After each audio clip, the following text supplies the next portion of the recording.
Unmute and transition. And we're here, everybody. Hello, hello, hello on the live stream. Hello. Oh, Governor.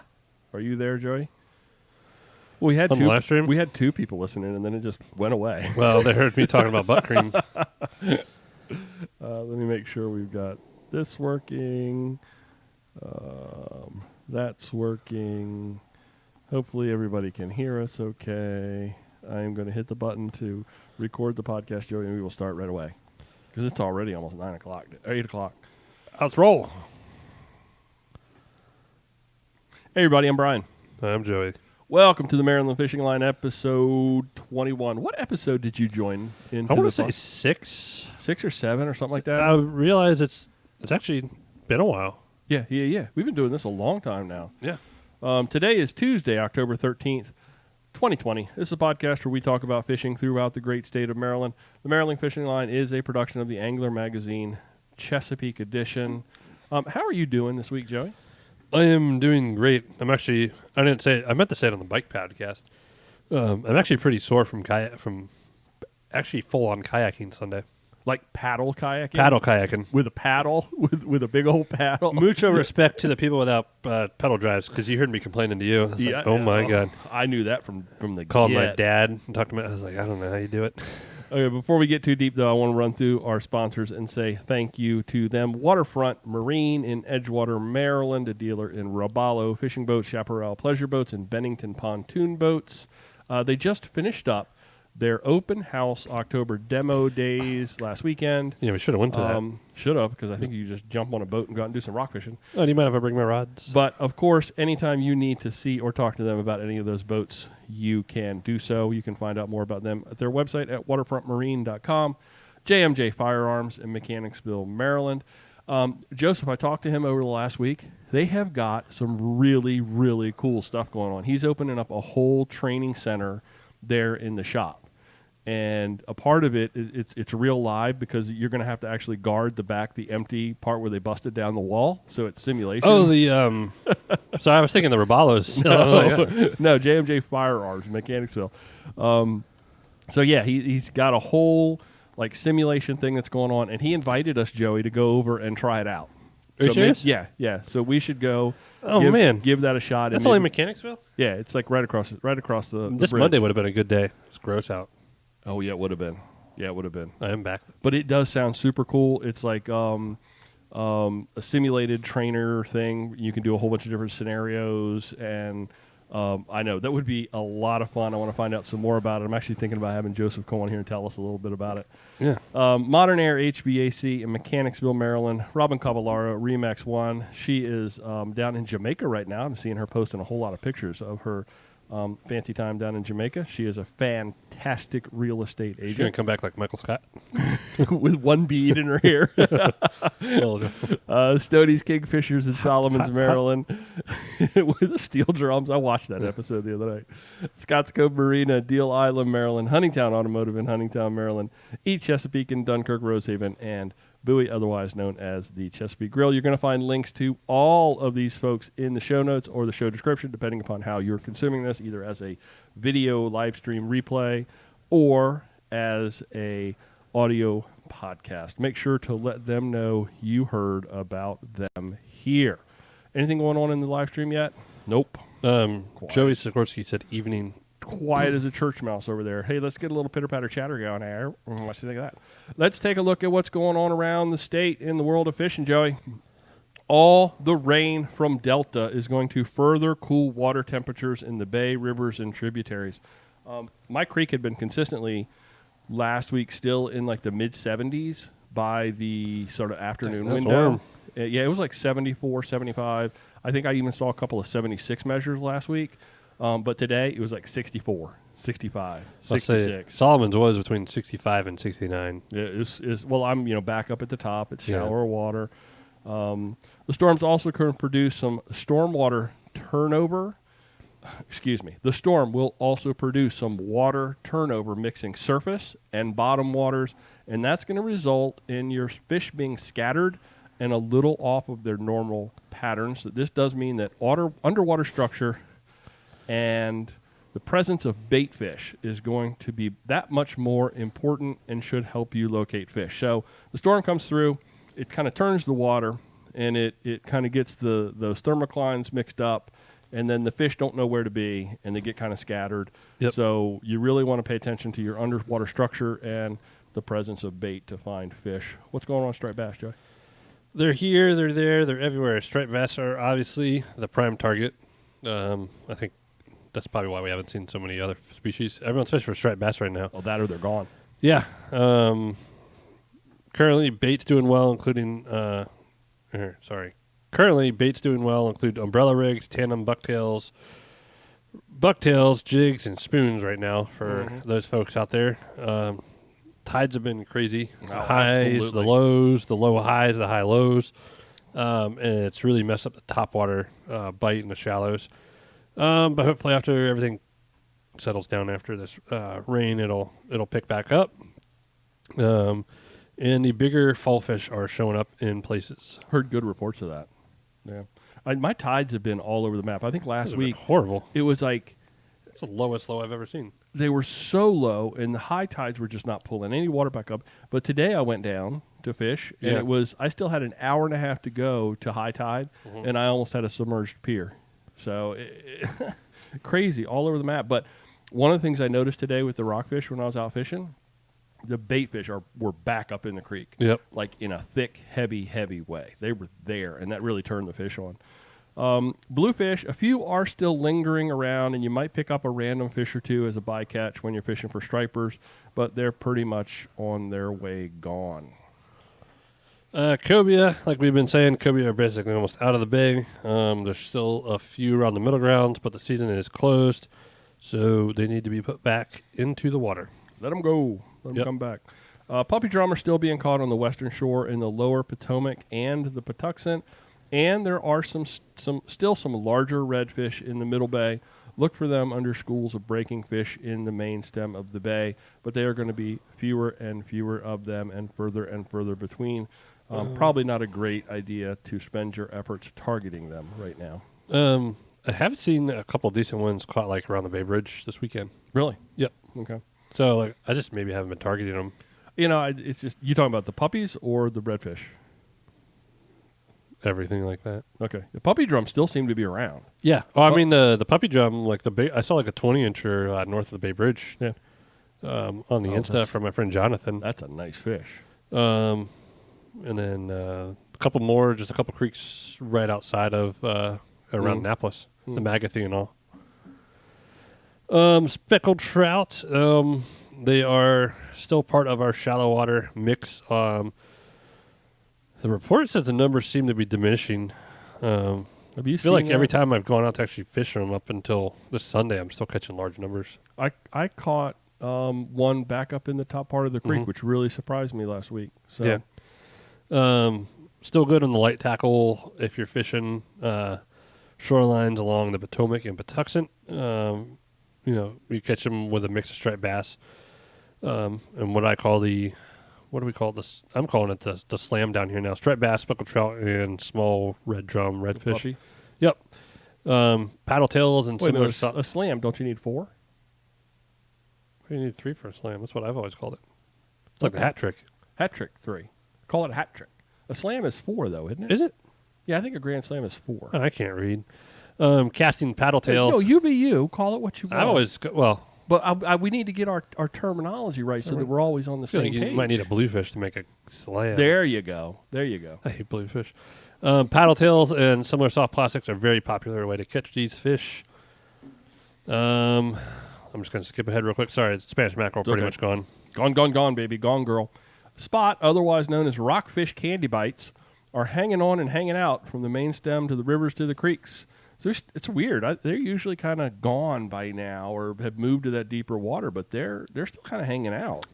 I'm seeing a lot of them in the creek, and I know, when I'm catching rockfish, I know that's what they're eating. They're eating those little little peanut bunker, and those little spot.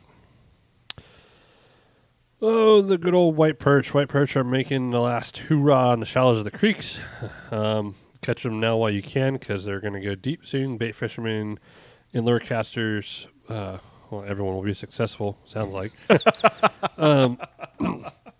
But as these water temperatures keep dropping, the water clears up, they will start to school up and move down to the deeper waters, 30 to 90 feet, depending on the weather. Yeah. So they're still around. You can go catch them. I was just popping over into the live stream. Charles is here. Firebert is here. I don't know who Firebert, what his first name is, so I'm just going to call you Firebert. Or I guess it's probably Bert. Yes, Charles, it is good for us to be back in the same room. Back when we were doing the bike podcast and having to do it via Skype when COVID first started, that sucked so rough. And Firebert says that a slam is 3. So that's what I thought. I stand corrected. I will take my lumps. I'll take my lumps. I don't know. Lovely lady lumps. Where were we? Fall trout stocking program is underway with several major trout. The fall trout stocking program is underway with several major trout stockings in a variety of put-and-take areas. To see what has been stocked and where, check the DNR website. Ponds and small lakes are an ideal location to take those younger anglers for safe and easy access. These types of waters are also easy to fish with a bobber and a hook baited with garden worms or power bait, which is perfect for beginners. So Garlic corn, Calvert Cliffs. Trout? Yeah, my dad did the same thing. Garlic corn and Calvert Cliffs when I was little. I always said the garlic corn was for the carp. Garlic corn will catch everything. Okay. Well, I know that you would dip, dip your hook. I'd take a bite. Dude, it's so easy though. You don't have to make it like you get corn in a can and some garlic. No, nothing special. Nothing special. You get a Weiss or Giant and get your fishing food. And probably buy a fish while you're there so you can have something for dinner. Largemouth, they are feeding aggressively as the grass beds, lily pads, and spatterdock is steadily declining. What remains is a magnet for largemouth bass as bait attempts to find cover in decreasing habitat. Bass are cruising alongside edges of these areas looking for an easy meal in the form of baitfish and crayfish. Spinnerbaits, small crankbaits, and soft plastics are good baits to work these edges. In the tidal areas, baitfish in the form of small gizzard shad are moving up into the creeks looking for cover and are attracting the attention of largemouth bass. Spinnerbaits are an excellent choice when working the mouths of feeder creeks under those conditions. I feel like I've abandoned my largie fishing. Yeah, I'm surprised Charles is still here talking to you. Yeah, I've totally, I have totally like abandoned my largemouth fishing. I don't know what it was. You know, October there was no challenge. You overdid it. You didn't overdo it. I didn't overdo it. I found new fish, and you know, I can literally my boat is sitting on the floating dock down at the pier. I can drive the Kubota down, jump on the boat, and be fishing. Today I had lunch caught. We'll talk about this later. I had lunch caught in 45 minutes. And a concussion. So, yeah, it's true. Firebert, LOL, my name is not Bert, but I do find it funny that everyone else's account here is their name. I guess maybe we're just not. I don't know. Maybe we don't understand this. Charles, anxious to see how the trout fishing will be next spring at Unicorn now that there's snakehead. Ooh, there's snakehead in the feeder for Unicorn. Okay. What's Unicorn? That's the little Eastern Shore little mill pond that's up near Charles. So, that's it's sad to hear that there's snakehead in the feeder. You put some big brown trout in there to eat the snakehead. We need to figure out something that will eat snakehead. Oh, people will. That's what. Speaking of snakehead, they're losing their cover just like the bass, and they are feeding eagerly. Topwater bite pretty much over, so focus on subsurface baits like white and yellow paddle tails. Catfish. I feel bad about reading the catfish thing every time. I always get stuck doing it. You want me to do it, and then you can do the crap. Fishing for channel catfish is very good in most every tidal river and creek in Maryland. They're everywhere. Fresh cut baits, night crawlers, clam snouts, and chicken liver all make good baits. Blue catfish can be found in good numbers in the lower Susquehanna, Chester, Potomac, Patuxent, Nanticoke, and Choptank rivers.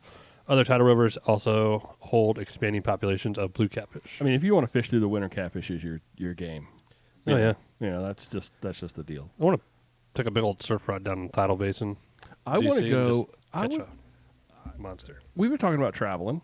I want to go down the Outer Banks and do a little fall fishing Would you be out for that? Well, you're getting I'm ready doing to that. go down I'm there. doing that like Shut for up. 3 days. You're doing it without me. I forget about that. Crabs, they're moving deeper and deeper. Using collapsible crab traps as opposed to just chicken necks on strings is one of the best ways to catch them now. Once they get deeper like that, it's kind of hard, those hand lines.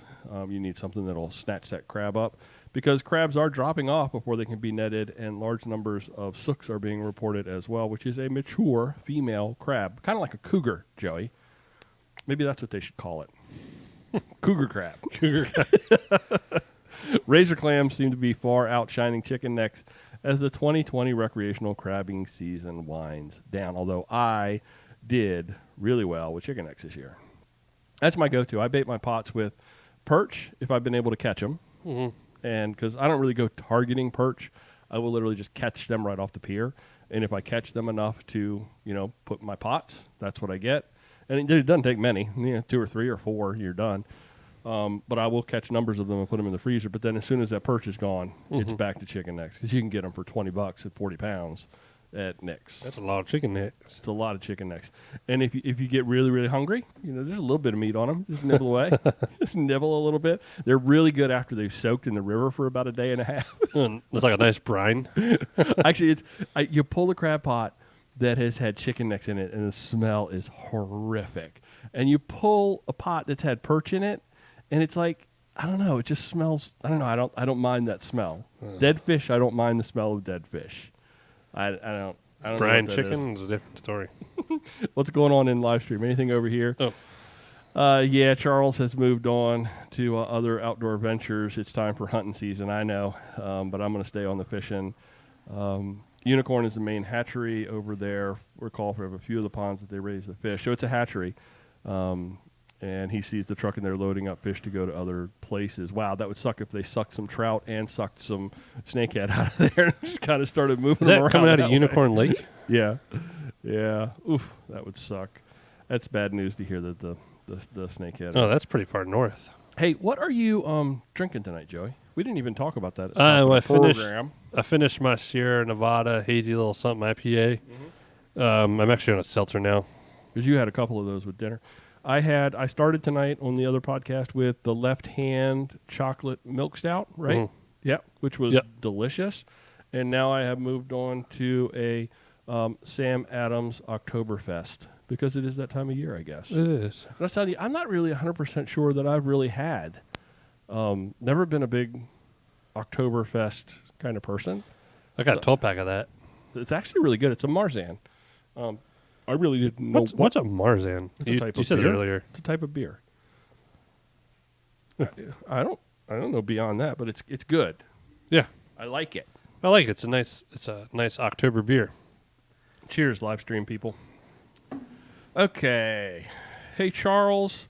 Glad to see you're here. Wanted to fill everybody in. Charles did a great job pre-fishing, and then it seems like his fish moved on him down at Gunnersville. We kind of chatted a little bit and kind of left him high and dry there, but I'm sure what an experience. Sounds like you had a great time, and I'm sure you'll be back there again next year. It's in Louisiana, I think, is the national championship for 2021, somewhere in Louisiana. So, It's one of the last places haven't been through yet. Where? Louisiana, in the United States. I got to do the Panhandle north, and then I think Louisiana. Mm-hmm. I've covered some weird states. I've done a bike tour in Louisiana, the Raging Cajun. See, I want to go for Cajun food. Oh, yeah. And redfish. We did a bike tour, and it was so weird because we started in one place, and we were and you never finished in another? Well, because with these tours, you travel from place to place to place to place. Yep. We were never more than 5 miles from where we started, but we were riding like 60 and 70 miles a day. Jeez. So it felt really weird, but most people didn't even know that we were so close. That was when I banged my hand up, was in Louisiana. So I had to go to a hospital in Louisiana. A voodoo some hospital? dude down there work on it. Yeah, basically, that's what it sounded like. So Louisiana, I think that's where it is. Hey, Joey, there is a new Maryland record for the Gray Triggerfish.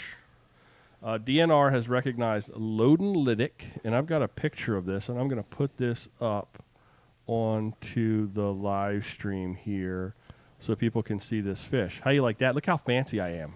Can you see that in the live stream? Joey, when it catches up, you'll see it. No, not right now. A little lag time. So, Oh, yeah, look at that. Maryland Department of Natural Resources has recognized Logan Liddick of Carlisle, Pennsylvania, as the new Maryland state record holder for the Gray Triggerfish. And I am not even going to attempt to read the Latin name for that. The 34-year-old angler caught the 6-pound, 20-inch long fish on September 25th while fishing near a shipwreck 14 miles off the coast of Ocean City. Using both clams and squid for bait, Liddick spent the morning catching sea bass and a couple of smaller gray triggerfish.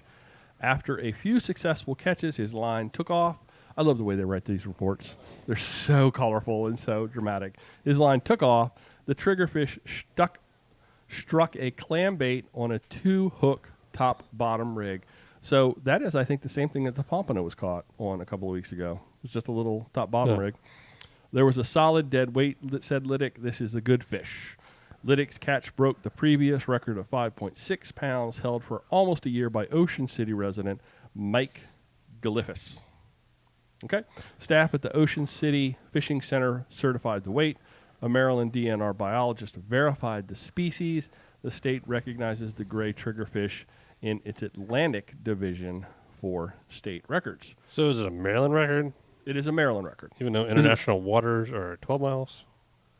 I don't know. I guess does that work? I guess it's where you go in and out of. So Probably. I was just being a jagaloon. So, I'm calling you Bert. That is a chunk. Yeah. And that is quite the fish right there. Quite the fish. He said, are they good to eat? So, I guess so. Ceviche. Eat it raw, baby. Ooh. All right, let me pop back over. So, because people really want to see us, Joey. That's really what they're here for. Charles, talking about the tournament, it was a blast. Found that they released water the night before the tournament. I didn't know while I was down there. So with the water level going down, the fish went deeper. You don't think, I mean, I'm not saying anything against, who plans that? Do you don't think the tournament people, Well, anytime, I mean, that's a different kind of fishing than what we're used to up here. These impoundment lakes, and they never really announce when they're releasing. Yeah, they do. I think there's a schedule you can get. Why would they do that? Maybe talk to the tournament? I don't know. Oh, no, because the tournament's going to dictate it. The tournament doesn't dictate that. That's just a byproduct of the lake being there. So you kind of have to stay in tune with that. And that kind of sucks because, I mean, I looked at what Charles was telling me is he had a stringer in pre-fishing that for the 2 days for pre-fishing would have put him in a very good position going into the actual tournament. So it kind of sucks to find the fish, to go to a big lake like that, find the fish, and then have something like that change up the pattern, and you're kind of lost. So that's where the locals, I think, they have a definite advantage. So, that fish was definitely a chunk. That triggerfish was huge, and he definitely looked like he was as fat as he is long. That was a big, big fish. Joey, you got a lot of stuff to talk about this week. I'm gonna let you. I'm gonna let you kick it off. I've actually only fished once. No, but even without fishing, I got all kinds of you stuff. got stuff to talk about. Boat stuff to talk about. All right, so did get a whole shipment of boats, which included my new boat, which is in the back of my truck still. Small, long story. Recap. So recap what happened and where you're at now. All right, same thing. Long story short, but I don't keep it short. That's okay. Had a couple small issues with my native that I didn't want to fight for too long as far as back and forth. While it was early in the life of the boat, native was nice enough to warranty my hull, and I did ask for a Titan 12 as a replacement due to knowing of a couple common issues on that model. To be fair, like I said before, it was like a full-on first run, or first. The Slayer. Yeah, it's it's a brand new model. Right. I actually got I got one of the last early special editions. The yellow trim all over it. Yeah, it's basically a gray goose hull, but they had the marine deck matting all over it, which is expensive. It's only $100 extra for a special edition. It's $250 to $300 to buy that by itself. Wow. Which I'm trying to get a deal on one for my Titan. Wow. Anyway, turnaround way quicker than I thought because I was expecting with a typical turnaround, probably in the winter. And then 2 weeks, this was 2 weeks ago, I finally got it all Mhm. submitted, and now I have a Titan 12 Gray Goose. I thought it was getting green, but I got Gray Goose because I told him I didn't care. In the bed of my truck right now. Nice. So it was just a haul. I kept, I always slouch over, and I look really big on camera, bigger than normal. I kept my Titan seat base, which was on the Slayer, and then my drive unit. I have a Boondocks rudder I'm going to throw on because it never comes with a rudder on for shipping. So I'm not even going to put the stock rudder on yet. Oh, cool. So the Boondocks, I got a nice green one. And I have a small little hump in the back of the tank well, which I think the only reason it's still in the back of my truck. I'm going to let it heat up a little bit with the sun, just put a cinder block on it, and it should just go back to place. But that thing is huge. Yeah. That thing is like a freaking bass boat. It is. It is a big boat. I'm looking very forward to taking that out. Now my one hiccup, I'm not really I'll probably do it Monday when I'm back from North Carolina. Is oh, there you go. Look at that. Yep. I'll just put your picture of your boat up for everybody to see. Probably didn't put my transducer and everything on it, but You got a lot of wiring and all that stuff to redo. That yeah, I do have to put 2 holes in it. But they have it kind of pretty figured out. It's native. They listen. They have boats set up. They have the setups already, so you just route it really quick. My one big hiccup I was telling you tonight was my landing gear. Because my landing gear was for a Titan 13.5. And so I had to trim down the center bar for my Slayer, which was like 35 or 36 versus 41 or what. I don't know. I think it's a 6 or 7 inch difference, and it shows. I went to Lowe or Ace to find a replacement or just a lead pipe, steel pipe, whatever. Yeah. And it didn't fit, so I'm on the hunt. Couldn't you just cut a tree down and maybe whittle something? Probably. I was an Eagle Scout. Sand it down. I got to figure something out. It's going to hinder me from going fishing tomorrow night unless the problem is it's a short walk if I just drive to the end of my neighborhood to put it. There's no way I can get it by myself down to the water. Okay. Now I could drive probably down to the end of Dow Road, dump it in, paddle it over, walk back. It's just I need the landing gear was already a necessity on a Slayer, but this boat's 20 pounds heavier. So it's 1 inch outside diameter is what you need. 1 inch OD. Okay. I'll see if I've got something in the barn because I've got, me, I got so much stuff down there that it would not surprise me. And how long do you need it to be?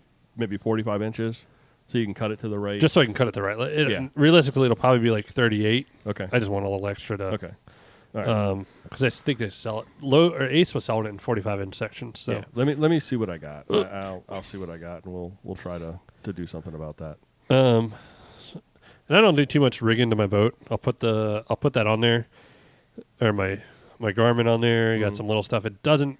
So I do got to find a crate system. Whoa! Where are you? My Slayer actually had rear-facing rod holders built in on it. This only has a staging rod holder. I got some milk crates. I got one in my dad's shed that I used to use on my boat. Oh, an actual that would sit in front of a little console. Yeah. Actually, like a crate goes in it, but it was meant for kayak fishing. So I thought he was going to use it. I don't know. I don't think I'm too worried about it. It does have a better rod laydown system than the Slayer did. The Slayer took the similar rod storage that the Titan had, but the Titan just does it better. Maybe because it's so wide, the rod sits a little differently. Okay. I think they ever did that on the Slayer and it didn't work out. Personally, I don't think so. Okay. Titan makes sense, just the width of the boat and the setup. That's kind of it. Well, it looks really nice. It's beautiful. I am that little bump in there. I think it'll. I hope that works out. I hope that's not an issue because man, that would just suck. And the reason I went with a Titan over another Slayer, because I did get a new Slayer today for the store, because they've already produced so many. Like the boats, like it's one of the best propel boats on the market. Yeah. It's still expensive. However, it's a good boat. That one's like foam injected and everything, and Yeah. they thought it out. So I figured there's no problems. Right. I did go with the. Charles wants to know I went with the bigger, different, longer rudder. I think it helps the boat turn a little bit better, and it's stiffer. I do feel like the native one's a little flimsy on my Max, but deeper rudder like the Burley Pro. I actually haven't checked. I know I don't want to get too techie on Slayer Maxes. All came with that nylon braided rudder cable that was an issue in the past on some Titans and regular Slayers, which was stainless steel cable, like a bike cable. Right. They're stretching that where I had zero stretch or anything in the Slayer Max cable system. But no one ever made a rudder yet for the Slayer Max because it sits so high up and deep. It sits different than all the other native boats. I know, because you got the Boondocks when you were trying it. And it it didn't reach just because they recessed the rudder so high up in the Slayer Max. Right. The arm wasn't long enough. So I had a prototype coming out. Obviously, I won't use it from Boondocks. Honestly, though, Charles, from all of my customers and everything I read, everyone loves the Boondocks upgrade. So I figured I had one in my store. Yeah, why not? As easy as that. I was like, oh, it's sitting on the ground. I'm going to put it on. Yeah. So it seems pretty cool. I do think I'm going to get what's called the Burley Pro. At least their cable system, which is that nylon cord. Okay. But Burley Pro makes a it's like a CNC handle, rudder handle. I'm either between that or there's this guy on Facebook on the native groups that makes one that's beautiful. But that's like $200. Wow, just for the handle? Yeah. But the problem is over time the natives get playing them. Natives actually are sending out a new stiffer version of that. And it's and I'm sure every kayak group has it. You know, the Hobie guys, if they're allowed to have like a Facebook group. So no one gets hurt. Everyone's got their own little mods. There's a lot of cool little things with, they actually have a thing figured out with a bearing, like an actual order in a bearing you'd use on a bike. Okay. Sealed cartridge bearing on the rudder system for the handle to keep from play. It's really cool. Wow. But so there's engineering. It's not just a style thing. It's a whole. Yeah. Okay, and the people that figured out stuff in the native forms, like, I don't know if Old Town has one. I don't know. Oh yeah. Every group they have their own things in the niche categories. But with the Burley Pro cable system and the new handle, I should get like a 15 or 20% more throw each way for the rudder. Wow. Yeah. So you sharpen. You can't turn like a Hobie 360 in place, but way tighter turning and more responsive. Okay, and that's with the longer rudder. Yep. And the nylon turning system. Okay. I like Eric has a Slayer 10 where that rudder was too much for the boat. It would almost not be able to throw over if you had it at a certain speed or going backwards or anything. So it's not meant for every boat, but 100. Oh, I can see what you're saying. 120-pound dry, probably, I don't know, 220 pounds. That's a lot of weight in the water. So I feel like a stiffer, bigger rudder will help that a little bit. Well, every once in a while, I feel like my boat doesn't want to turn. Yeah, it's like, I feel like I'm going to break something. Yeah. It just I'll jam that rudder all the way over in a direction, and it just doesn't feel like it wants to turn. Yeah, and I think that's just inherent with that rudder system that Old Town uses that flips up and flips over. It's real thin. Yeah, it's tall, but it's not very deep. It's not very big. Yeah. And I know that there's a lot of people, same thing, Old Town groups that, there's a rudder upgrades you can do. But I mean, honestly, if I really need to turn tight, I pull the paddle out and just make the turn and then stow the paddle back away again. So, that was a long rant, but I thought it was informational. We did get, we got an RS 117, which I'll talk about the one I fished out of my dad's Sunday. Okay. We got one of those and it's red. It's beautiful. It's like Swedish fish red. Saw the pictures that you put on. I didn't like it at first. Man, it looks delicious. I like the gray better personally, like my dad's got. But that red is really cool. Well, I've said it before, Joe. You can pull off flamboyant. So It's not even flamboyant. You could be out there on the water in that red boat and just make it happen. Just make it. It would just be the flaming ginger hair and the red boat. You make it work, baby. And then we got the lime green SS 107. Okay. And that like the SS 127 is the bigger like tournament boat. Like who's KBF? Chad Hoover. A lot of people use that boat. I think I was talking to Charles about one as his non-propel boat. I think his wife has one. I could see why it's a cool boat, even for as small as it is. Mm-hmm. The seat system on that is way different than the RS series. And really? It is like the Cadillac version. Okay. I mean, it's like $1,300 versus $1,000 for the RS. The RS is a great boat, I think, to get going. Okay. I think someone might want the little bells and features if they're. Which one does your dad have? My dad has the RS. He has the RS. Yeah. Okay. There's a couple things that the SS has that you know what you pay for, but I don't think it makes the RS any worse not worse, but a lesser. Mm-hmm. Like the seat system's totally different. The aqua one, Charles White. I love the aqua one with the brown padding on it. The box comes out in between your like the junk box thing that sits between. It almost looks like when you take my drive out, it's got the hole. Mm-hmm. That comes out. The front hatch has a little better access. Where you actually don't have a front hatch on an RS. It is a cover, which I kind of like the cover. Okay. Which allows you to stage a paddle versus rod staging on the SS. Oh. Okay. The seat system is like out of this world. You got to see. It's cool to see in person. I almost think there might be too much moving parts, but I don't. They've been out for a while, so obviously don't have an issue, or they would address that. Just it's really cool. There's a junk drawer that is built on the boat that slides out. Oh, that's nice. Which is cool. You don't pay anything extra for that. But Bonafide is one of the better non-propel companies on the market, and they have all the little features figured out. When's their propel boat going to show up? Any rumors? There was a rumor, when Dave was down there last time, not this recent time, they were kind of joking about it, but I think it was joking that they were probably trying it. Yeah. Because why would you not? Yeah, only because I think everyone knows after me talking, Big Adventures owns Bonafide now, which is Native, Hurricane, Liquid Logic, and now Bonafide. So they put a dry boat on a Hurricane, which is a recreational company. They're all under one roof. I don't know. I could see it coming. It'd be cool. Hey, there's one side of you says, well, why would they cannibalize the market like that? Why wouldn't they just keep? But the Bonafides have like a, can I say cult on here? Cult following? Yeah. It's kind of like the Hobie people. Yeah. I think everybody, once you get into a boat. I've had Native issues, but I'm a huge Native fan. Yeah. It's an affinity. You get an affinity for a product that you've chosen for whatever reason. Yeah. The Hobie guys just have it a little bit more. Well, it's because they spend a little bit more, and they just it's well deserved. No, so I do have an SS 127 coming in, like a Lady Liberty. That's the Patriotic. That's the Patriot boat. Yeah.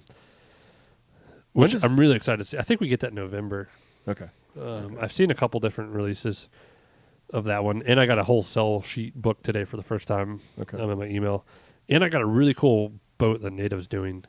I got a whole email about it. Yeah, I'll show it to you after something that one I actually can't talk about. Okay. Really cool. So we move in a couple of worlds. We move in a bike world. Yeah. And we move in this fishing kayak world. Yeah. And Joey does this a lot, where he'll get inside information. Oh yeah. On new product. I ride bikes before people know. I do all kinds of stuff. But I've occasionally been able to squeak some of that stuff out. I don't think I ever hold anything back from you. No. But on air is different. On air is a different. On air is a little different. Different story. I'll share with people if they want to come chat. And then I got a Slayer Max in Gray Goose, which is beautiful. What size? Slayer Max is 12.5. Oh, 12.5. Okay. Yep. They're all Slayer Maxes are all. Slayer Max is all 12.5. Okay. Yep. Okay. And a Slayer Propel 10, which there's a line for there, and unfortunately I only have one, and I probably won't only get one until next year. So if the first, we're going on the list, but I think, bing bang boom. Yeah, line them up. It's a popular boat. It's a good price point. And it's a good boat. Yeah, line them up, knock them down. Anyway, hook me up with the Shimano guy. My dad keeps saying that, but I don't think my dad understands. No one can get anything. The Shimano guy can't get Shimano. Or G. I want a G Loomis from. You never rode with Steve Keller, did you? Shimano rep. No. Some access to Shimano fishing. No. So I actually have a decent amount of Shimano fishing access at certain points because of my Shimano bike. I didn't know that. Yeah. So Shimano has that employee bike program. You do tests and you get certifications and whatever levels. And occasionally they'll open up if you're like a gold or platinum level, they'll open up the fishing side. Oh. For like it's usually like 60% off. Wow. It's pretty cool. Woo. Get in on that. Yeah. Paul, you're actually right. Yeah. Well, Steve likes to fly fish a lot too, and G Loomis is owned by Shimano. Anyway, yeah, new boats in. So I took my dad's RS 117. Sorry, there's RS, SS. I know. I have a hard time with it. I don't even know how you do it. I've said it wrong multiple times on here. 107, 127, 117. Yeah. Took my dad's RS 117 out, which is a really nice boat, I still think. As much as I talked up the SS, but you spend $400 more. Right. I'd rather, I don't know. I feel like I'd rather get the RS and do a couple other features. Anyway, put some stuff on the boat. Yeah, instead of using your whole budget. They're very similar hull. It feels like to me, but I've paddled that before. But this is the first time I went out in the creek on it, full on fishing, and I only took my fly rod Sunday morning. Oh, so I didn't take spinning. I owed it to myself because I was telling you like last Monday, it's like, oh, I left my fly rod in. There's a couple trips recently where I didn't even take a fly rod, and that's all I used to do. And I got into it was a little bit more efficient at sometimes fishing with my spinning gear this year with wind in the creek. So Sunday morning, if I remember right, that Sunday morning was a nice perfect. It was kind of overcast and yeah. It wasn't cold, it wasn't hot. It was actually a little muggy. It was not wind, no wind at all. It was a little stagnant. Yeah, to be honest. Perfect fly rod. And I'll fish fly rod in the windier stuff, but anyway, but mixing, I don't know if I did like 8 or 10 miles. I just went up and down the creek so much. I went all the way out to the river. I went all the way back in the creek. I was chasing schools of fish and like full on blitzing, birds, like boils of big striper. They'd come up, you could catch one, and they would go down. 200 yards away. The RS is not a fast boat. You were chasing them with a paddle. Oh my God. Oh. And like, I know I could pedal faster, and I was pushing that boat so hard to go faster. Well, you and whenever I got with you and Jerry, y'all's boats are so much faster than my little pig. And I'm just cruising. And I can barely keep up with you guys. So I can imagine what you were struggling. It was just juggling so much, and it's amazing that the pods of fish are popping up the way they are in the creek. Right. It just sounds awesome. You turn around and you hear the splat, like full on. You see these 20-inch stripers coming like full on out of the water, chasing. I experienced that today. The bunker. It's cool. Yeah. And it's cool that it's in the creeks now. Yep. Where you never could have that, but yeah, I know. Say that's everyone's put the Torpedo on on those. I joked about that, but I was exhausted between throwing an 8 and a 9 weight fly rod all day from like 6:30 in the morning till 11, and paddling so much. I was exhausted. My arms are still a little sore, mainly because I was doing a lot of work on kayaks and paddle boards today in the shop, getting them ready for rental sales, doing fiberglass work, picking up our big trailer, moving our big not picking it up, but brought it over. But that's a lot of work because I was getting stuff in and out of that. All the truck stuff. But I had to do that once on a tour. Oh yeah, my pick it up. Yeah, literally had the U-Haul trailer, and I don't want to share too much information, but the tour director who was actually driving the van with the trailer decided to park the U-Haul with the van in a spot in a hotel, and then she took the van out. And she didn't actually think to put the trailer in a spot where somebody wasn't going to park in front of it. So somebody literally parked in the spot, and it was like, I kid you not, had to go out and hump it, pick it. It wasn't a little trailer. Had to hump it and move it a few inches and move it a few inches and try to steer it around cars. Yeah. I was able to get it out, but it wasn't exactly easy. No, our trailer is big. It's just between that and where I was pooped. No, I just got to. That's why I'm like, man, I'm not moving my Titan by myself tomorrow. I moved my Slayer Max like that once. It was a lot of work. So it's been busy even with only one fishing day in the water. But Sunday was just perfect. It was, like I said, it was almost too stagnant, though. Fish were everywhere. It was nice having... I fish topwater most of the time. I tie some what are called gurglers, and I have what's called a hollow fly that... I won't get into the science of it, but the way I fish it, it sits just under subsurface. It pushes out a wake. So I think it moves a lot of water. And it's really cool when a fish comes up. Instead of like full and blown up, it's cool. It's a big fly, but it's also very minimal, so it's easy to throw. Everything's tied backwards. I sent you that Instagram post the other day of that redfish taking that topwater bait. Oh, yeah. Slow motion. Oh, that gave me a little chubby.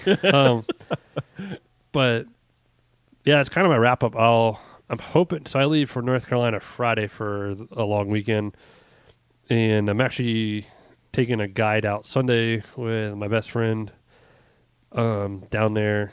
Full. I was telling you in the last podcast, it's full on inshore marsh flood tide with. Can you hear me? You just went away. Stand by, Joe. Ooh. Something happened. This might be the. Can you hear me? Nope. I'm going to unplug you and plug you back in. This is raw footage. There you are. There we go. There we go. Woo! Anyway, fishing a flood tide in the morning for tailing redfish. And if the wind isn't horrible, we're going out in the ocean a little bit for false albacore. Wow.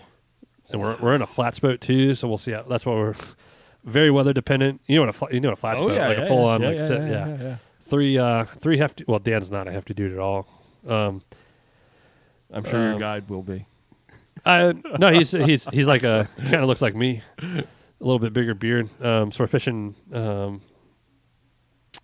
of Pogies, out of Swansboro. That's gonna be a great trip. Like I said, I've been extremely excited about it. It's Dan's. I think I got Dan hooked into fishing when he lived here before. Mm-hmm. Before he went back to McFly. What's his name? Perry McDougal.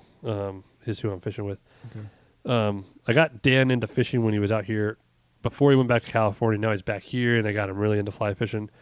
Dan's very much like wants to build his fly rod, wants to catch a fish on his. Like he's very into it now. See, you haven't talked about that in a while. Your I haven't finished it. It's been busy. Some nights I just go to bed. You text me like at 9 o'clock. I was like, I've been in bed by 8. When I wake up the next morning, I said tonight I'm just pooped from work. So I'm gonna go to bed after this. Probably watch some Greg Blanchard's new video out for the week. So that'll be fun. So that'll be fun to talk about. But I am back Sunday night, so I want to take the Titan. You're back Sunday? Yeah, Jess has to teach. Okay, so if you're back, Sunday, I have a Verizon hotspot, but she's teaching on the road. So if you're back Sunday though, that means we could do something on Monday. Yeah, give me a little bit. I'm kind of wondering how worn out I'm going to be. Yeah, because you're driving and everything. Well, Saturdays from like 7 a.m. till 5. Yeah. Well, I mean, there's always the creek. My creek. Yeah. Your boat, but then you have to lug your boat. We'll figure something out. It depends on where my boat ends up. Yeah, we don't have. Because I'm not going to keep it in my truck while I'm gone. I might actually put it in the store.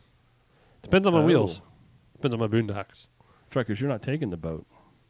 No, we're taking a Subaru. Yeah, and you don't want to leave it down there. And okay, well, you can. Yeah, you can always bring it and put it in the barn. No, I'll park my whole truck there. Yeah, I mean that's fine. You could actually do that. That wouldn't be a big deal. I was just kidding. So that's kind of my rant. Well, I have been. You've been slaying it. Slaying the creek. Not fish. in the Slayer though. Not in the Slayer. When I can get out, I'm pretty much fishing like. You fish like 5 times a day. It seems like twice a day. Jerry and I went out. I guess it was last Friday. Oh, you guys had your little date day. You sent me the pictures from lunch or dinner and all your. I talked to him Thursday and I was like, tomorrow looks like it's going to be a great day. Take the day off. So I think he said he already had the day scheduled. So we went out. I gotta say this so Jerry can hear me. And I never asked. So Jerry does have to take like 20 days off by the end of the year. Yeah. But he had like a 5-month paid vacation. Like, because Jerry got paid for his layoff, right? Got paid for COVID time off. I was like, dang. And he has to take 20 days? He was doing some training and stuff at home. Oh, yeah. So he wanted my keyboard. Going on. So we went out that Friday, and that was probably one of the best days striper fishing I've had this year. I mean, that day was ridiculous. Mm-hmm. We found so many fish. I think by the time the two of us were done, it wasn't like a CBL day where you'd go out and just fish after fish after fish. You catch 40 fish, but the CBL fish are small. Yeah. These fish were all 16, 17 inch, and then he actually had 3 that measured out at 20 plus. 3 fish in one day in the creek measured out at 20 plus. Nice. So it was a fantastic day. We didn't have to pedal very far. It was all real close.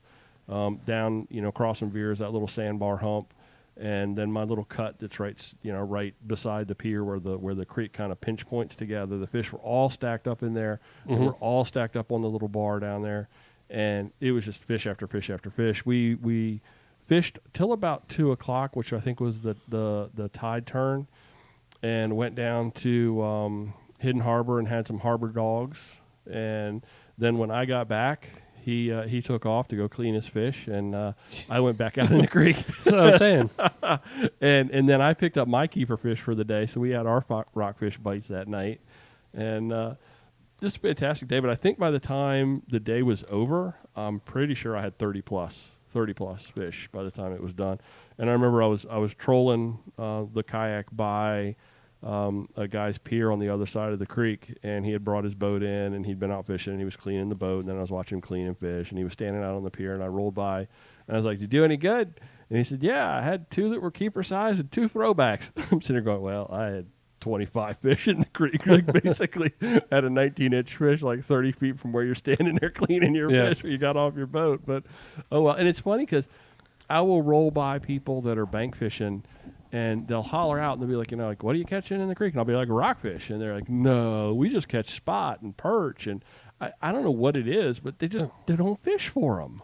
It's weird. There's hopefully he's not listening. There was a guy in a little tiny rowboat, and I mean like a little rowboat, Sunday morning, trying to chase everything around in Mill Creek, right out here with me. It's just like, oh man, because you're facing backwards, and he's row. He's like couldn't see where he was going. He's like, "What are you catching?" And I told him, "Yeah, striper." And he's like, "Oh, I'll stay in the creek." I'm like, "Oh man, you're gonna." Anyway, sorry. No, it's cool. And then with all the weather that came through, I didn't fish Sunday. It's probably one of the first days I hadn't fished in a while. And then I didn't fish Monday, but today I went down to the creek about 10 o'clock, and the tides, like you said, they swing. Last week the low tides were so low, and the high tides were so low. But today it was like I still had 2 hours to go to get a high tide, and the water was up towards the bottom of the rafters on the pier. I don't know what eventually happened, but I went out today, and I'm dialing that creek in, dude. I know exactly where the points and the humps are. And today it was 45 minutes. I think I had 8 fish, and one of them was a keeper. And I literally just pedaled, and I'm trolling. I'm taking the rods, tossing them out, and little 4-inch paddle tails, one with a 1/4-ounce jig head and the other one with a 1/2-ounce jig head to get a little bit of difference in the depth between the two. A little yellow paddle tail, and just go. And as soon as you roll over one of the points, fish on, fish on, fish on. And I knew I've got it actually marked. The only waypoint I have ever dropped on my rants is the spot where I go to right off of Veers. I got like 6 already. I roll right past it, and that was today. It was actually a double, and one of them was a 20-inch fish.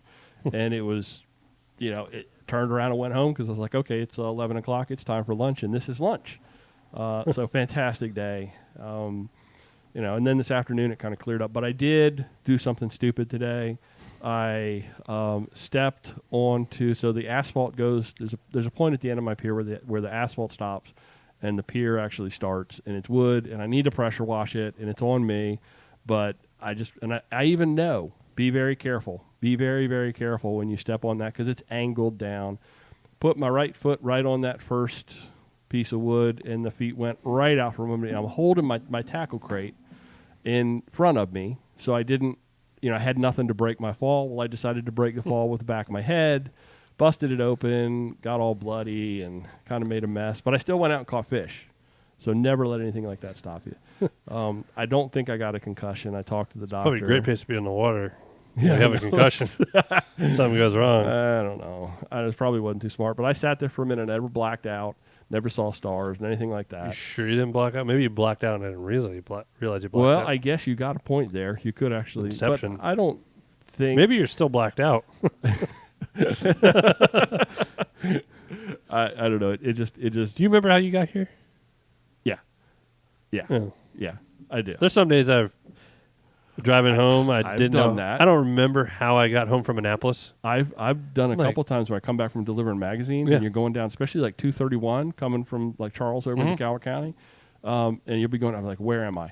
It's like all of a sudden, it's like, oh crap, what road am I on? I used to get that coming down Route 2. Yeah, it's like, how did I get all the way down? I worked the boat show many moons ago, and we did the powerboat show and the sailboat show in October, and I was there every day, all day, and I know those were long weeks. Those were long days and long weeks, and I did that one night. I was driving down Route 2, and I missed my turn, and I was like just driving along, like, and all of a sudden I was like, oh crap, where am I? You know, I just totally, and it wasn't like I went by the turn and went, oh look, I just missed it. It was like I was like 10 miles past where I needed to turn before I even realized it. So maybe you're still blacked out. Could be. Yeah. Well, I hope the fishing keeps going in my blackout state because it actually was a great day. I mean, 45 minutes, you catch 8 rockfish. And they're so fat. They're little footballs. They're just chunks. And I'm finally, I think, out of Instagram jail. Maybe.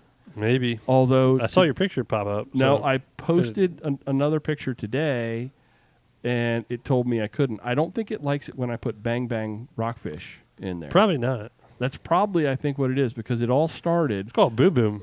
I call that Boom Boom sauce. Oh, it's Bang Bang. Boom Boom.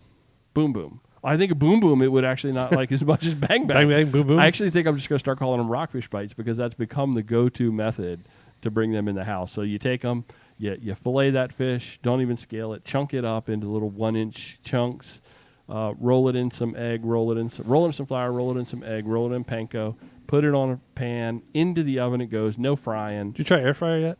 No. You have an air fryer? No, don't even have one. You're like one of the only people in the United States without an air fryer. Nope, don't have it. Just pop it in the oven for 15 minutes at like 425. Comes out perfect. Trust me. Absolutely fantastic. Light, crunchy, crispy, flaky, yummy goodness. Oh, now I want to go get another one.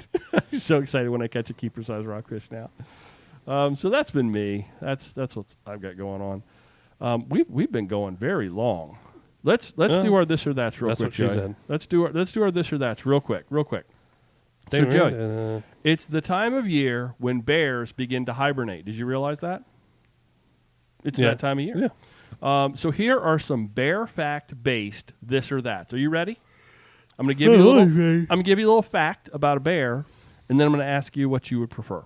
So did you know that when a bear hibernates, it internally recycles its waste instead of leaving their body? So they do not defecate. They do not urinate. Yeah. They actually keep all of that internal. They get that moss all clogged up in there. Yeah. So would you rather be able to not visit a toilet for months at a time, but then, like the bear, have one massive dump, or would you like to have like you have it now where you go multiple times during the day? I think I go multiple times during the day with a massive dump every time. So it's a little bit of both. Yeah, that's a toss-up. I would prefer to be a human and not a bear. So the idea of a bear hibernating in a cave is a bit of a myth. Did you know that? They'll find if there's a cave available, they'll use it. What's the ratio of cave to the bears in bear areas? Exactly. Yeah. But usually they just curl up next to or inside of a fallen tree, make a little den, and that's how they do their thing.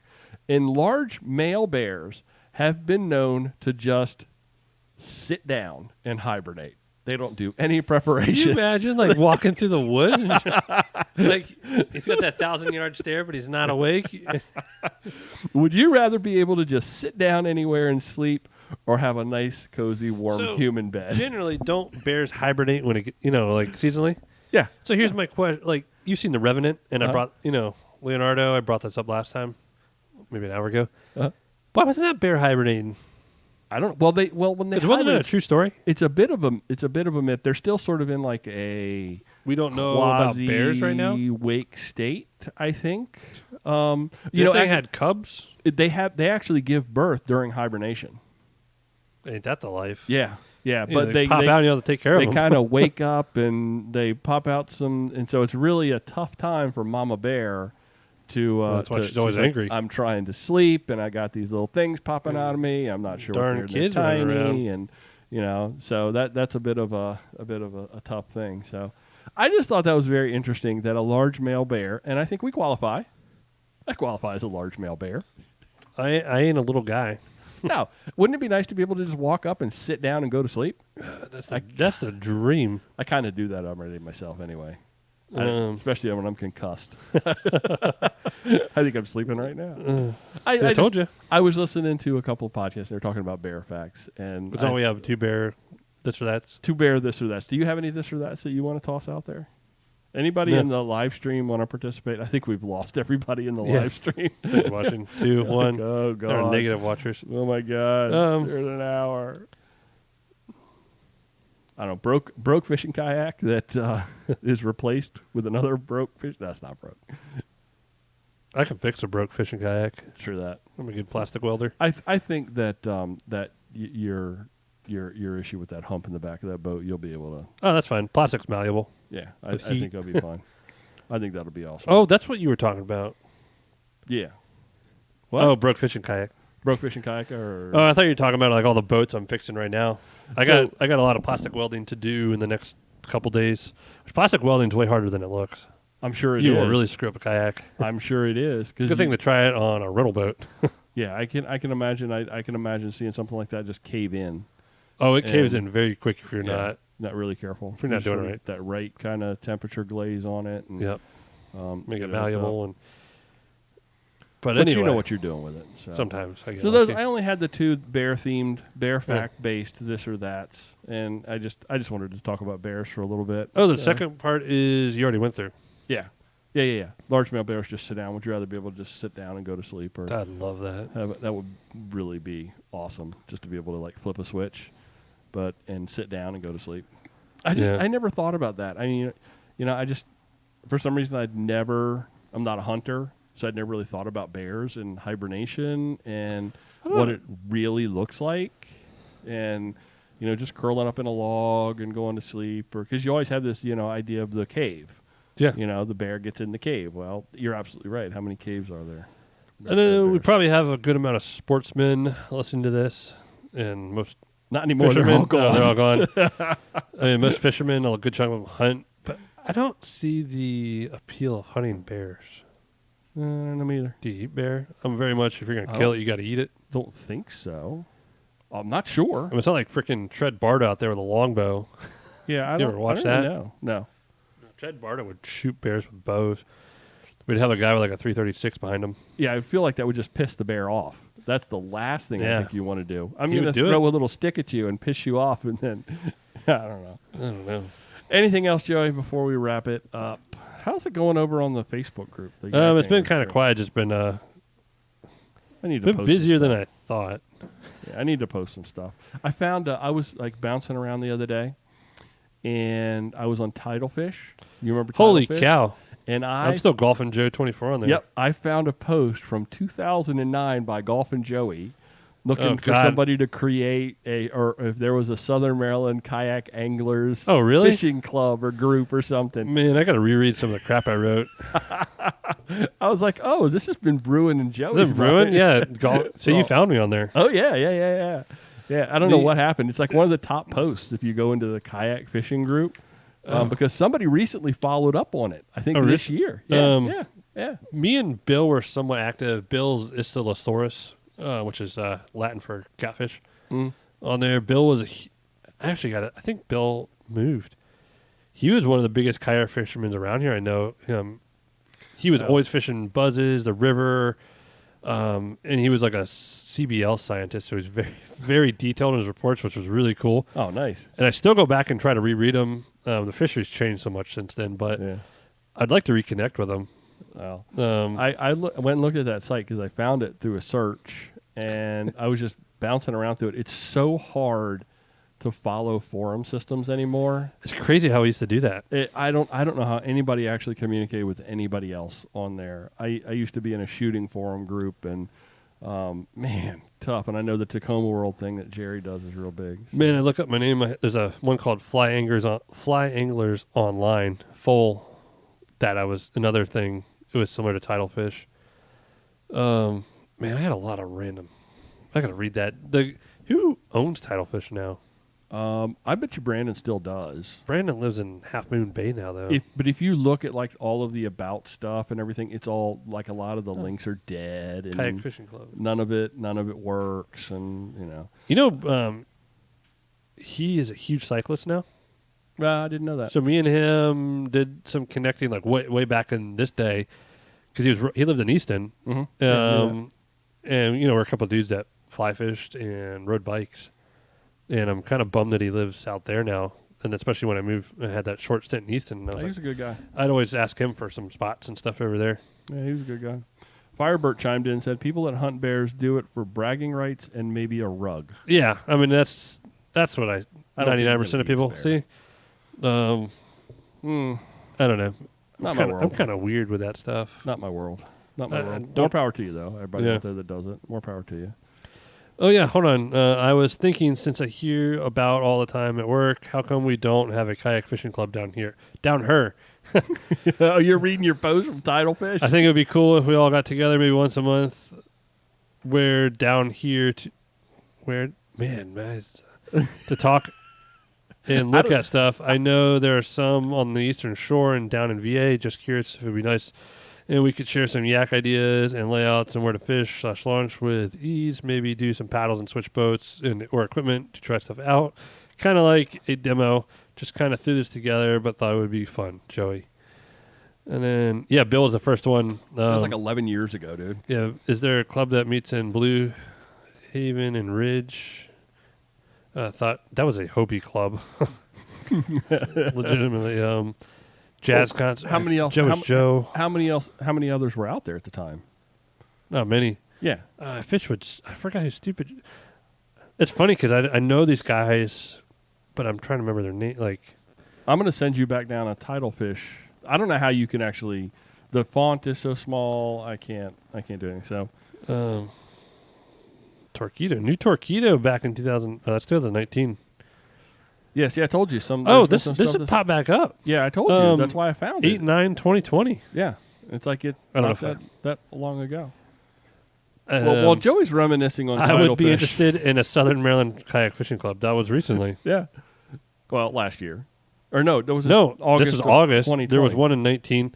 A second snag line. There are lots of kayakers and live in Southern Maryland for them. When you don't live Southern Maryland fish. Mumble read. That's a good thing to do. That's how I do. This is why I can't write. I was reading your idea. Anyway, Okay. I don't know if I have a login. So SOMD Yak Anglers on Facebook is the group that Joey keep meaning to buy the started. domain. Maybe we'll start a forum. Let's make forums great again. Anyway, hey folks, we're going to shut this thing down. If you want to find us online, facebook.com/Angler Magazine Chesapeake, on Instagram @Chesapeake Angler, and you can find me @BN Rains. Joey, how can folks get in touch with you? My Instagram @JoeySikorsky24, and @Pack Paddles. I just posted up some boats. I've been trying to post more of my fishing stuff.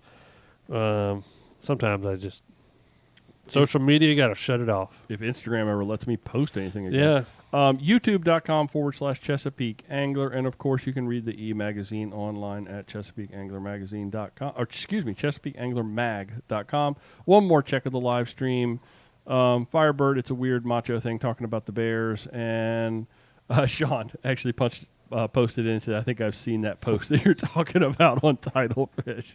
I like the idea of make forums great again. I remember in like 2006 or early, and when I was in high school in class, I'd be on Titlefish in school. What kid is on freaking fishing forum? Well, people are typing out boobs on their calculator. You're a special kind of guy. Yeah.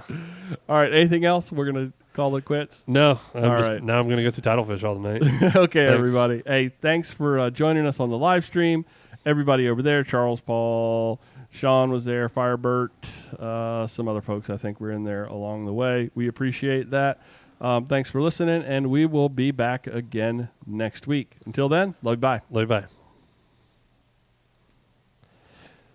Check out. Thank you, everybody, on the live stream. We're going to shut this thing down. I caught that as a boat ramp while my dad was getting our kayak ready. Hang on a second. I got all shut down, all this tech over here. Man, I'm finding old photos.